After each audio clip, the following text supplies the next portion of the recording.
So Radine again. I got another topic I want to talk about is uh, young black men, which I can still use the terminology young black boys because they haven't been turned into a man yet. In Africa they have a writ of patent that turns the boy into a man. He goes out into the jungle and with a knife and kills a lion or a bear, and he comes back and he's a man. But in America, we have a bunch of single parents, and some of them are mothers. And I'm not knocking the mothers raising boys, but it's hard for a woman to raise a boy to be a man. And you got to have role models like uncles and nephews, and you got to have people come in to help men be men. Me just listening on the streets, they bragging on how many babies they got, how much money they got, and the fancy cars that they drive. But that's not manhood. That's still not manhood. Being a man is taking care of business. Being a man is marrying that woman that you're so much in love with and not just living in fornication. It's hard for a black man to find a job these days. But then jobs are offered, and then people say, well, there wasn't enough money for me, or I don't want to do that kind of work. It's hard for black men to stay in school. We still have the highest dropout rate.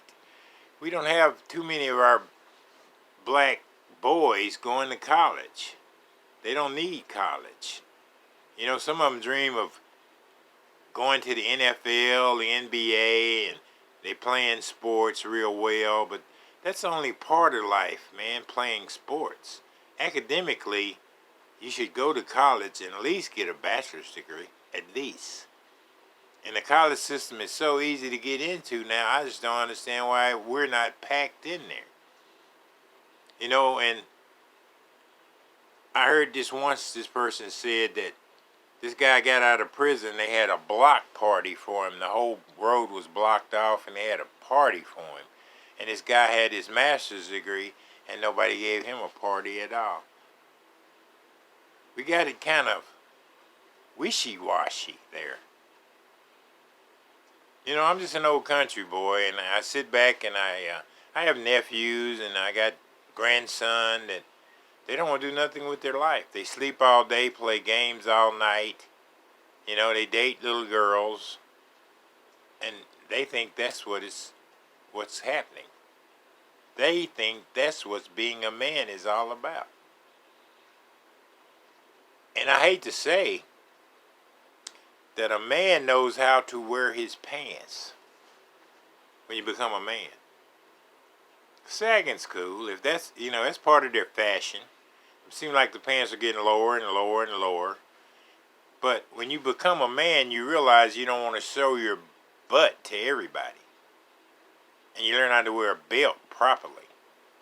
And I know people hasn't told them that. So they feel it's okay. Because amongst their peers, everybody's sagging. We still have some guys 40 years old that sags. So if I'm a youngster and I see that the 40-year-old still sagging, I figure it's okay. He does it. If I see a 40-year-old still kicking it, playing loud music, boom, boom, boom, all night long, I figure it's okay. But that's not manhood. The young black guys got to find what manhood really means. It don't mean keeping them tennis shoes super white when your hygienes are low. It doesn't mean that. We got confused. The rappers confused you. They make big money. They can dress like they want to. But here he is, a guy that don't have no money, no job, trying to dress like a rapper, trying to imitate a rapper, and saying he's going to grow up and be a rapper. We have a serious problem with our young black boys, man. They're still killing each other. They're still shooting each other. They're still robbing. They're doing kick does.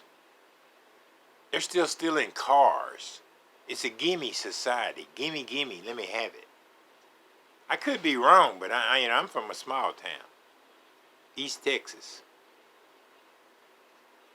This is what I see in this town. And they're just walking. It hasn't been any school. So now they have to do their studies online. We're going to have a bunch of black boys they're not going to finish correctly. And when school start back, I don't know what's going to be. Because they're didn't do the grades, so guess what? They're not going to pass. And then they're not going to do the same grade over again. They're going to drop out. This is what I see. I don't wish that on nobody. So it's up to the churches, the men in the community, to address the young men.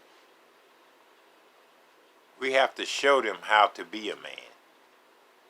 I'm not saying be like me. I'm just saying become a man. Take care of your family. If you got 8 children, take care of them. If you got 1 child, take care of it. Because now the women are getting in control, and the women are becoming the breadwinner, and the women are becoming masculine to me. I could be wrong. A lot of women are running stuff. They run the household, they pay the bills, and the men are sitting at home cleaning up and taking care of children. As long as they got the nice tennis shoes and the sagging pants, they're happy. Bag of weed, they're happy. It's more to life than that. I'm saying if this coronavirus don't give us some kind of change in America, I don't know what else could. We've had tragedies. People continue to live. After the tragedy is over, you kept doing the same thing you were doing before. After the tragedy was over, you kept doing the same thing you did before. 9/11, Ebola, Zika, kept doing the same thing after that. Scared for a minute. But now we got one that's lingering to us. And a lot of people not social distance, still having barbecues, still playing dominoes, still gathering no mask on. You don't care? I hear them say, I'm going to die anyway. Wow, that's a good thought. We're all going to die. But we got to come up with some programs for these young black men before we lose them all. It's going to take the church. It's going to take the leaders in the community, not just ride by and talk about them. We're going to have to do something for them. I could be just talking out of the side of my head, but this is what I see every day. I pray on it. I pray to God to give me some knowledge to help these boys. I try to talk to my nephews and my grandsons, and I know, this is the answer. I already know. But they don't know. Got any suggestions? Put them in the column. I would love to have them. I would love to hear from you. Hit like, subscribe. Thank you.